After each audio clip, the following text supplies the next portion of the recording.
on commence par... On commence par Walker Evans, rétrospective au Centre Pompidou. Je rappelle que c'est un photographe né en 1903, mort en 1975, photographe américain, l'un des plus importants du XXe siècle. L'Humanité nous en dit ce matin qu'il décelait le génie du peuple dans le spectacle de la rue. Il a laissé des icônes qui dépassent le document. Preuve à l'appui, ce métayer extrêmement célèbre. Alors, l'Humanité se pose aussi la question, pourquoi un tel engouement pour le travail de Walker Evans, qui propose souvent des images austères? Alors, c'est une très bonne question. La réponse n'est pas très claire dans l'Humanité, mais voici quand même quelques éléments de réponse qui sont d'ailleurs pas très encourageants pour l'époque. Les images de Walker Evans, on le voit, sont parfois un peu dépressives. Il traque la Grande Dépression. Mais oui, il traque les regards perdus, les carcasses de voitures, les maisons décrépies. Et d'ailleurs, en 1931, justement, après la crise de 29 à laquelle vous faisiez allusion, eh bien, il parle d'un monde sur le point de s'effondrer. Donc, il photographie des mineurs, des mendiants, des dockers, des gens qui parlent avec les yeux, disait-il.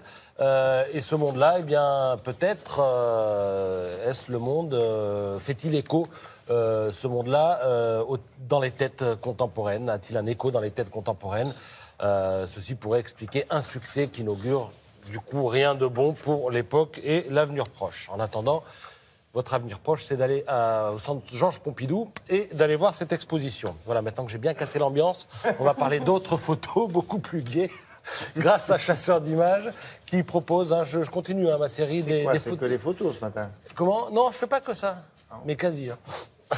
Vous avez des photos de l'année qui sont en ce moment publiées par Chasseur d'images. Alors, dans la catégorie spectacle, voici la photo gagnante. Elle est signée Jean-François Guillon. Elle a été prise lors d'un concert en Normandie. Photos d'amateurs ou professionnels? Non, ce sont toutes des photos de professionnels. Et les prix sont décernés par le magazine Profession Photographe et Chasseur d'images s'en fait l'écho. Alors, dans la catégorie culinaire, voici la photo de Dominique Drouet. Et le chef qui a fait cette composition, et c'est Christian Gingron.